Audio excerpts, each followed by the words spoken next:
Hey everybody, it's Cameron Robillard here, and this is something that I'm going to be trying. It's a little bit different, as you can tell from the video format.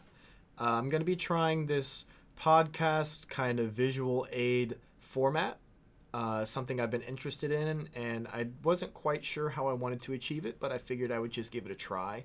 Let me know what you guys think about the presentation of this. If you like the kind of audio visualizer, if you would rather me just speak into a camera, whatever the case may be, let me know your guys' feedback. This is kind of just me exercising a creative freedom to talk about things and kind of build more of a community around the subject of music and percussion. And I think it would be cool just to kind of start getting some community interaction. And, I'd be super open to having guests on and talking about slightly more advanced topics or other things. But for this episode, I was kind of thinking about talking about the importance of being a well-rounded percussionist. And this is something that I've been thinking a lot about lately. Because I mean, as you guys know, I originally started off as a snare drummer. I was the marching snare drum enthusiast. I was playing on a marching snare drum nonstop, or my practice pad, just drumming to various drum corps videos on YouTube, the lot videos. I could name everybody on the drum lines and stuff, and I think a lot of you guys can relate that drum corps was my introduction to marching snare, and it was kind of the thing that facilitated my learning process for a very, very, very long time. And even to this day, the marching activity is kind of what I consider to be my bread and butter. It's kind of it's my strengths. I teach the band camps in the summer. I teach predominantly marching snare drum lessons, despite me being a fourth-year music education major who studies percussion at LSU. So it's interesting to me to see kind of how my thought process has changed from kind of being strictly a marching percussionist, strictly a marching snare drummer, to be honest, to more of a musician, to a percussionist. And I'm not trying to imply that marching snare drum can't be musical, or that it can't be approached in a musical way, because that's absolutely not true. Matter of fact, that I believe that it takes a very musical person to effectively play a marching snare drum, just because it's mainly one pitch, and it's a loud instrument. So you have soft, loud, slow, and fast. That's kind of your continuum that you're playing on a marching snare drum. It takes a very talented person to make music out of that, because of the lack of pitch. But anyway, as I've kind of learned a little bit in school, gone through some music theory classes, played a lot more marimba and timpani, started doing a lot of drum set stuff, I've kind of started having some different thoughts about the world of percussion, and I just figured I'd like to share that with you guys. So I've been doing, I guess what really kind of launched this for me is the fact that I've had to do these things called juries in college, and it's a thing that I'm pretty sure most colleges do. And what it is it's essentially your playing test for your lessons. It's at the end of every semester. Your professor asked you to play through different things that you've been working on through the semester. So for me, it was general percussion education. So I was doing a snare drum piece, a marimba piece, and a timpani piece at the end of every semester. For a very long time, that was kind of my focus. And so I would, work up a little snare drum etude. I'd work up a marimba piece, 2 mallet or 4 mallet, whatever it is, or maybe like a vibe solo, or a rag or something. And then I would also do a timpani piece. And at the end, you go and you play it for your professors, and it would be the percussion professor, it would be some of the other wind professors, just to kind of give you a jury to play for, which is why it's called a jury, and they basically just kind of evaluate your process right there on the spot. And it can be a pretty stressful process, especially if you're not prepared. But as I've gone through them, I've done, what one, two, three, four, five, six, seven juries. I've done 7 juries throughout my time in college so far, and each one gets a little bit harder because the idea is that you're continually progressing. And so for this past semester, I've kind of put my snare drumming to the side, and I've really started to focus on marimba and drum set. That's kind of been more of my focus here. And this past semester, I've been learning Rhythm Song by Paul Smedbeck, and I've been doing a lot of like jazz and funk drumming with Stanton Moore, and doing the things with jazz combos and the lab bands at LSU. And it's kind of really changed my view on marimba specifically, especially learning Rhythm Song. I never considered marimba to be my strong suit, really, ever.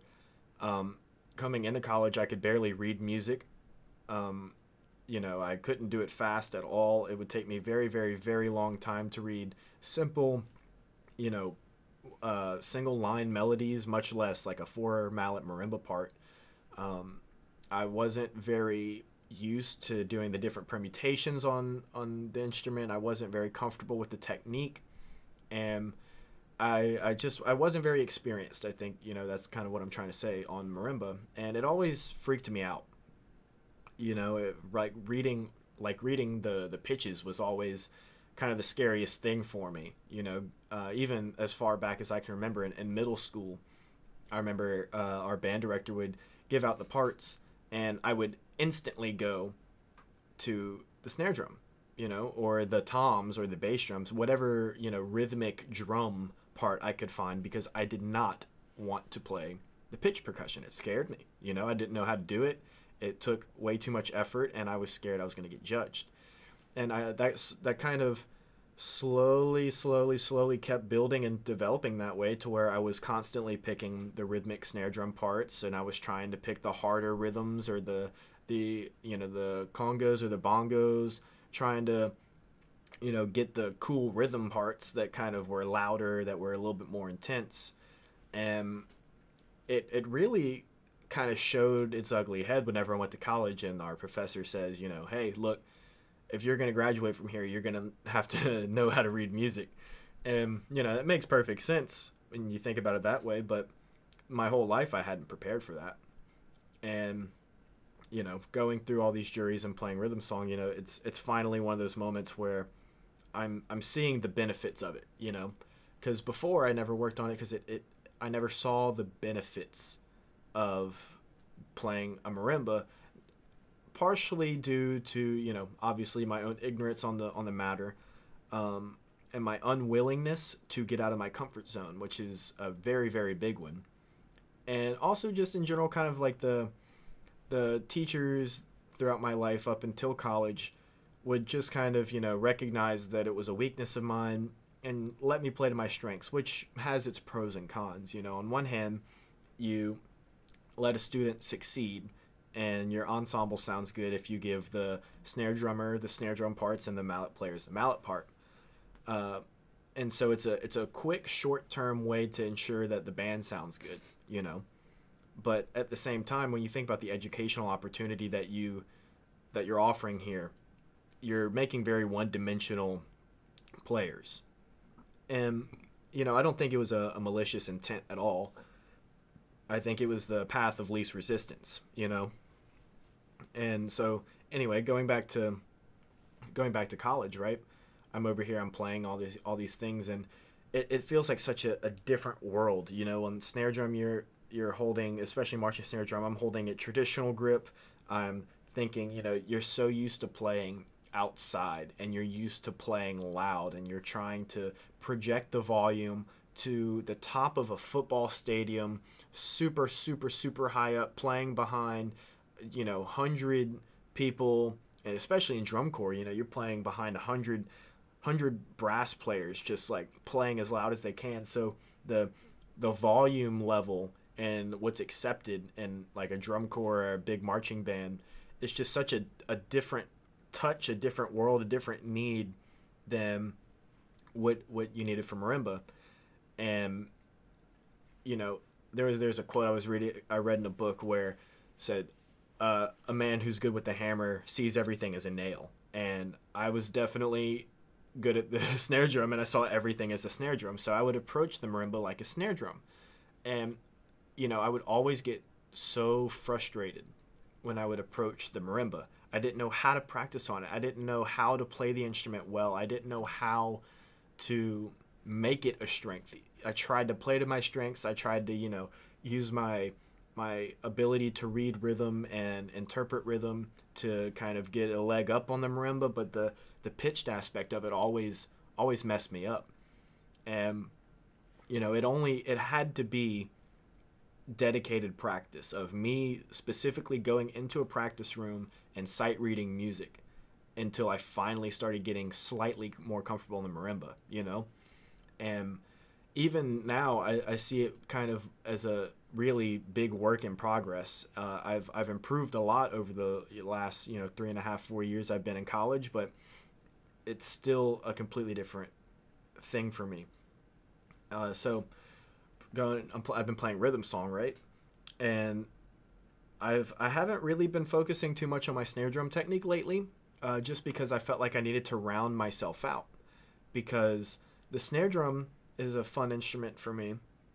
It's something that I'm comfortable on. It's something that I feel like I'm very creative on. I understand like the norms and the practices on a snare drum fairly well, I think. I feel like my technique's at a point to where I'm pretty happy with it. But when I think about what my role is as a percussionist, I realize that I need to be able to approach all kinds of music in a musical way. And I'm using marimba a lot as an example, but honestly, any pitched percussion, whether it's marimba, vibraphone, xylophone, glockenspiel, crotales, chimes, any of those things, it requires a different approach. You have to start thinking more harmonically. You have to start thinking like, what is the purpose? What is my purpose here? That's what it boils down to, is what is my purpose here? Why am I playing this part? And if you're playing good music by a good composer, that part has been thought out really, really hard. And it was written with a purpose, and it's our job to best execute that purpose. Same way snare drum is in any ensemble too. That's just kind of the performance question, is what is my purpose here? But the purpose of a snare drum and the purpose of a keyboard instrument are not the same thing. But it's, most of the time at least, they're not the same thing.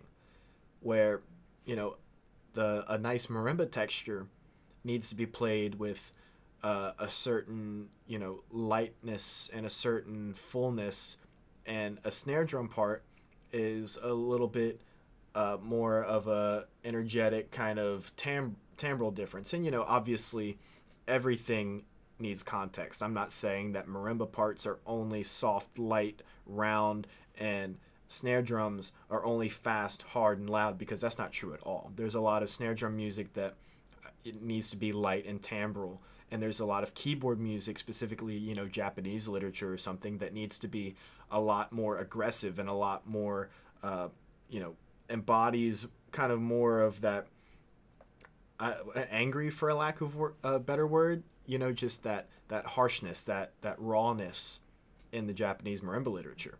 But it's something I've been thinking about, like what are the benefits of being a well-rounded percussionist? And let me tell you, like being good at marimba has taught me how to approach snare drum and drum set better. I never would have thought that would have happened. But now whenever I go to a snare drum, I realize that there's a humongous spectrum of touch that we kind of skim past, especially in like the marching arts, because so much of it is on the higher end of the spectrum as far as like volume is concerned.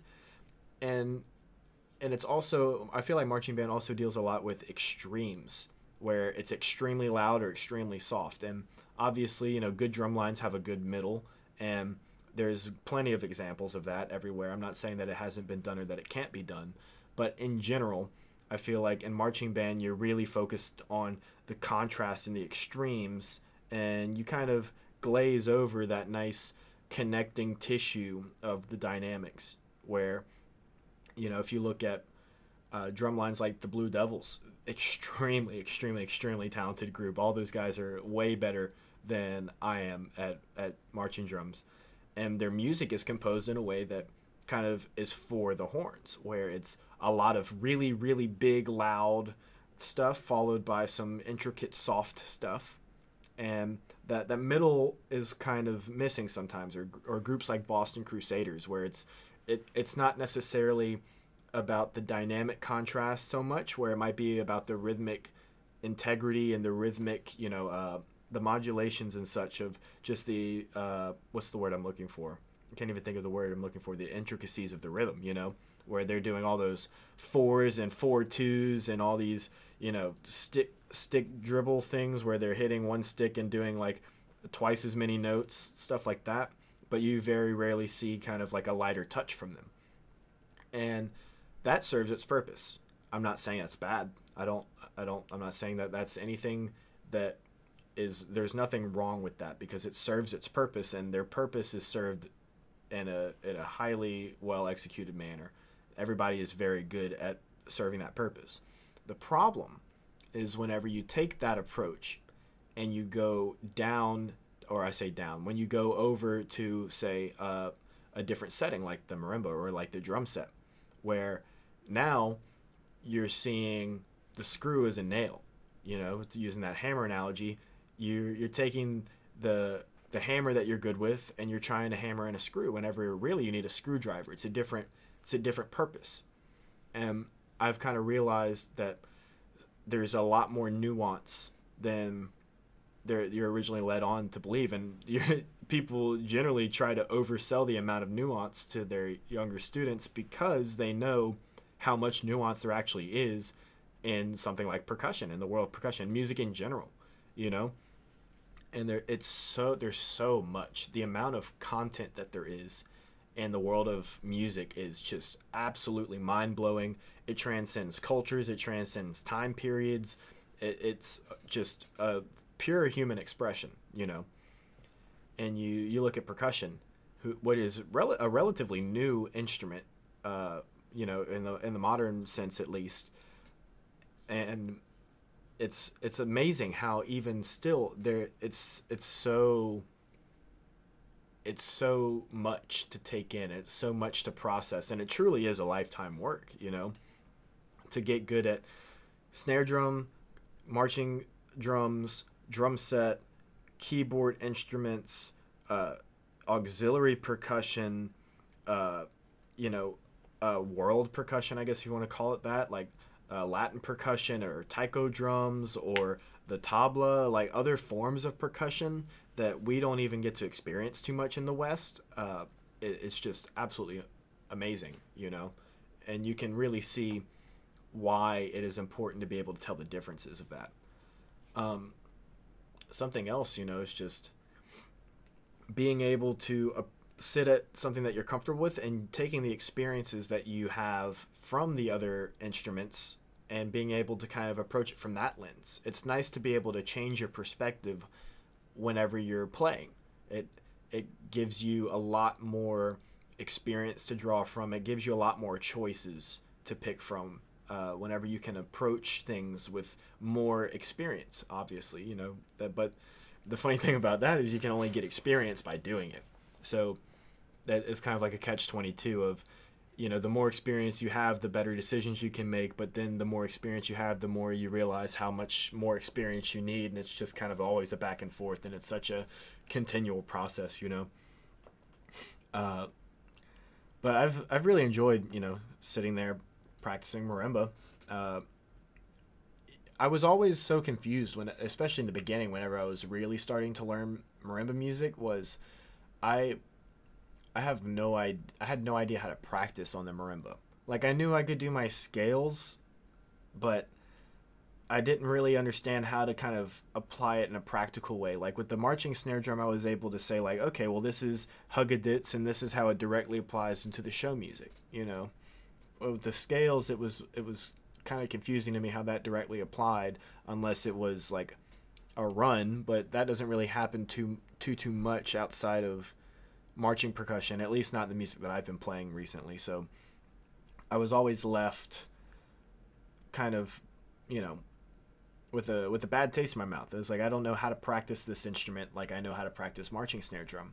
And the thing I realized is you kind of have to you have to practice the intervals. You have to practice doing interval training in different keys and doing scales and stuff like that. So like one of the first things that I learned how to do that didn't really start to take hold of me until about a year ago was I had a friend named Manny, and I was asking him. He was amazing. He marched drum corps in Genesis. He originally, I think, like one of his first loves was marching snare drum, but he was also amazing at marimba. And I remember thinking, like, how is he that good at marching snare drum and also that good at marimba? You know, that doesn't add up to me, because in my own experience, it was either you were good at marching drums or you were good at marimba. It was never both.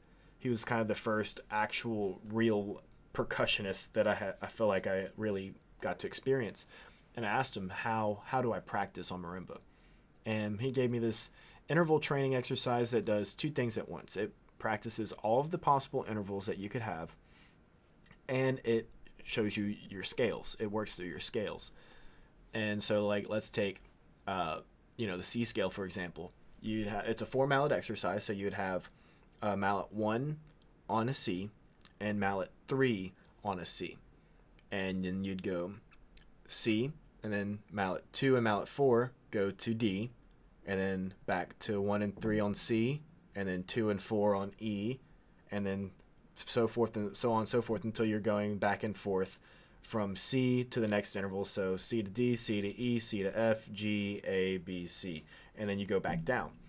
And you can do that for every scale. You can do that for all of your major scales, all your minor scales, and it was a really cool way for me to kind of get some practice, and it was simple enough. You know, it was just working on the wrist rotation and the opening and closing of the mallets, and that really kind of launched my ability to figure out how to practice on the instrument, because I always thought that you had to totally understand functional harmony and be able to do all this crazy music theory stuff in order to practice on the marimba, and it's like, no, that's not true. Just like whenever you practice snare drum and you're playing eights or hugadits or double beat, you're not doing anything crazy. I mean, yeah, you can, but that kind of defeats the purpose of a fundamental exercise. It's the same thing on marimba. You can just only practice on your intervals. Another thing that one of my friends, Christian Petrie, showed me was to have your marimba mallets open in fifths, and you can either do double verticals or you can do just alternating single independent strokes, and it's called sevens. So you go, have your mallets open to a fifth and starting on C, C and G, and go C and G, and then you go up a half step, and you go up another half step after 7. So 1, 2, 3, 4, 5, 6, 7 up a half step. 1, 2, 3, 4, 5, 6, 7 up a half step. 1, 2, 3, 4, 5, 6, 7, and you do that all the way up until you get to into a point, and then you go back down. And that kind of taught me how to do double verticals, and it also taught me how to navigate up the different manuals of the instrument. So kind of up into the upper manual, into the sharps and flat keys, into the accidentals, and back down to the naturals. And that really helped me kind of get some marimba movement down, because that's another thing, is I had spent so much time doing marching snare drum that I was really good at playing when my sticks weren't supposed to move around. I didn't play tenors or anything, so I wasn't good at moving around. I was really good at staying in one spot. And you get to marimba, it's literally probably one of the instruments that you have to move around the most to play. The first thing they taught me was the marimba dance, which is literally where they make you you have to move your feet whenever you're going up and down the instrument so that you're following your mallets and you're not reaching way out and playing kind of awkwardly. You have to kind of shuffle around, move your feet in a way that facilitates your playing on the marimba, and you have to shift your body weight. You can't really stay still like you can on a snare drum, And so that kind of got me moving, using my arms a little bit more.